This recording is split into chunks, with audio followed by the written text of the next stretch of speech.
O texto da medida provisória da liberdade econômica foi assinado hoje pelo presidente Jair Bolsonaro. Prevista no programa de governo, a medida tem como principal objetivo simplificar regras e reduzir as exigências para a abertura de negócios. A ideia do texto é reduzir a burocracia e a intervenção do Estado. A expectativa é que a proposta seja apresentada amanhã. De acordo com a apuração do G1, a MP prevê 10 medidas principais. Entre elas está o fim da exigência de autorização prévia para atividades econômicas consideradas pelos municípios de baixo risco, ou seja, pequenos restaurantes, salões de beleza, costureiras, por exemplo. Muito bem, eu começo com você agora, Andreasa, lembrando que o presidente Jair Bolsonaro assinou a medida agora há pouco.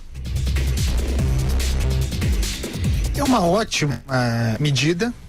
Uma ótima medida provisória, lembrando que ela tem precariedade, 120 dias, precisa ser transformada em legislação pelo Congresso Nacional, e seria muito bom que fosse. Tá aí uma medida, tá aí uma iniciativa para se elogiar o governo. Um dos grandes problemas do Brasil, e são tantos, para quem quer empreender, abrir um negócio, é a dificuldade burocrática, né? Como é difícil. Então você tem uma... Eu me lembro, aliás, que nos anos 80, eu sempre falo que o governo Bolsonaro lembra muito o do Figueiredo. O presidente Bolsonaro me lembra, em vários aspectos, o ex-presidente João Figueiredo. E no governo Figueiredo houve um Ministério da Desburocratização, que era um troço revolucionário na época, aliás, comandado pelo Hélio Beltrão, pai do nosso amigo, meio do Alexandre Hélio Beltrão, do Instituto Mises, que tinha a missão de chegar a algo como isso que está concentrado nos 10 pontos dessa medida provisória. Simplificar essa necessidade de papel, pequenos comércios, para que essa febre de alvará, essa cultura cartorial brasileira? Então, vai numa boa direção, merece elogio a equipe econômica, merece elogio o governo Bolsonaro por essa iniciativa. Espero que seja uma inicial para um movimento prático, objetivo, que destrave a capacidade de empreendimento do brasileiro, facilite a vocação empreendedora do brasileiro, fundamental para a economia. Estão todos os envolvidos de parabéns. Quando acerta, a gente elogia. E nesse momento você também tem imagens ao vivo. A equipe econômica detalha os pontos dessa MP. Pelo menos 4 integrantes da equipe econômica, salvo engano, a gente daqui a pouco identifica. Vai lá, Vera. Pois é, essa iniciativa, né, quem comandou dentro do governo foi um craque da equipe do Paulo Guedes, que se chama Paulo Webel.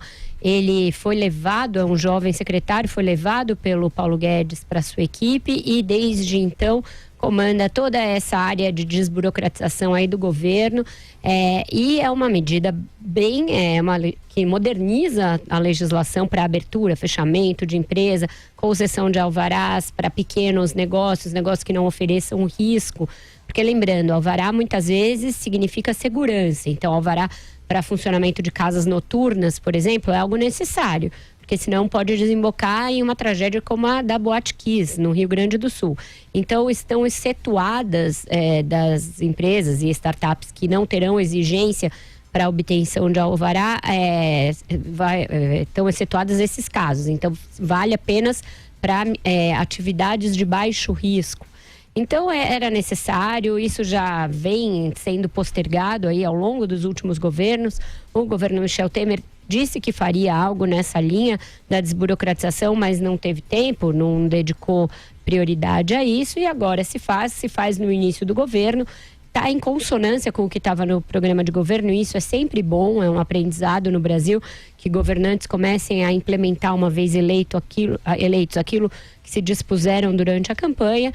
Então vamos torcer para que a legislação passe no Congresso, que seja aperfeiçoada e não enchida de contrabando, como às vezes acontece com a discussão de medidas provisórias no Congresso, e que ela seja eficaz para gerar empregos, para acabar com a burocracia para se abrir e fechar empresas no Brasil e para incentivar o empreendedorismo. Isso no Brasil ainda é um palavrão, né? As pessoas não têm coragem de empreender, de buscar abrir seus próprios negócios por esse cipoal burocrático, porque aqui no Brasil não tem muito incentivo à tomada de risco econômico principalmente.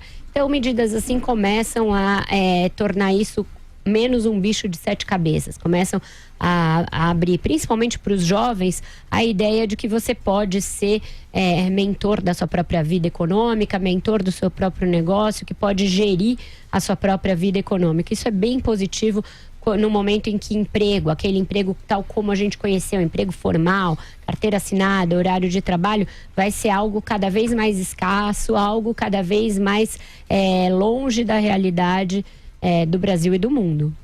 Alexandre, o seu comentário, você que já comentou isso aqui na programação da Jovem Pan mais cedo. Hoje de manhã comemorei, né? É uma medida que deve ser aplaudida, é um primeiro passo, claro que tem muita coisa para ser feita ainda, mas qualquer avanço na direção de um país mais livre e mais aberto aos negócios tem que ser aplaudido. O Brasil nós não podemos falar de uma maneira diferente, o Brasil é um país inimigo do empreendedor e do empreendedorismo. O povo brasileiro gosta de empreender, nós temos milhões de pequenas e médias empresas individuais.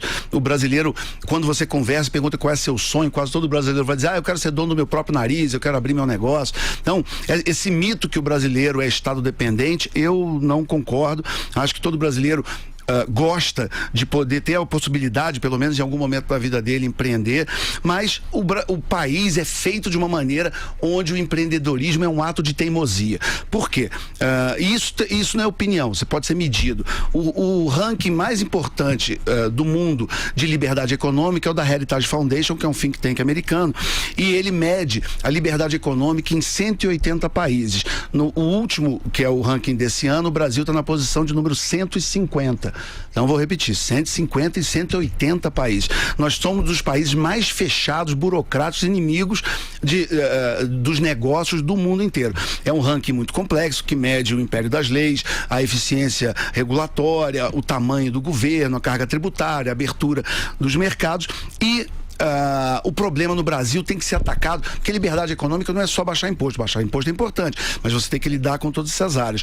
O Ministério do Paulo Guedes montou um time de craques nessa área, já foi mencionado pela Vera o Paulo Ebel, que é um craque, foi da equipe do João Dória aqui em São Paulo, entende muito do assunto. Mas tem também o Salim Matar, que veio, fundador da Localiza, tem o Adolfo Saxida, um grande economista, liberais mesmo, raiz, que entendem que estão ali para tentar, na medida do possível, na medida que for aberta a possibilidade, transformar o Brasil o máximo que puder no caminho do liberalismo. É muito importante porque o Brasil tem esse potencial enorme de gerar empregos. Nós temos 14 milhões de desempregados, nós precisamos gerar riqueza, nós precisamos gerar emprego. E isso só se faz com medidas como essa, medidas liberalizantes que tirem, vou usar a expressão que o próprio presidente Bolsonaro usou numa declaração que ele deu sobre a MP, tirar o Estado do cangote do brasileiro. Porque isso também é um outro ponto importante. Os mercados não precisam que o governo ajude. Os mercados precisam que o governo não atrapalhe, que o governo saia da frente, que o governo pare de encher o saco do empreendedor, do gerador de riqueza e de quem cria empregos. Se o governo não atrapalhar, já está fazendo demais. Então, se esse é o caminho que está indo o governo e esse é o caminho que está indo a SMP, vai merecer todos os nossos aplausos. Porque o capitalismo é um sistema natural. Os mercados, eles são tão naturais quanto a vida em sociedade. Por isso, até tem uma frase que eu gosto de um ex-comunista, do já falecido poeta Ferreira Goulart, que ele dizia que o capitalismo é melhor do que o socialismo porque ninguém inventou. O capitalismo, ele é o sistema natural das trocas voluntárias entre os seres humanos e basta o governo não encher o saco que as coisas acontecem.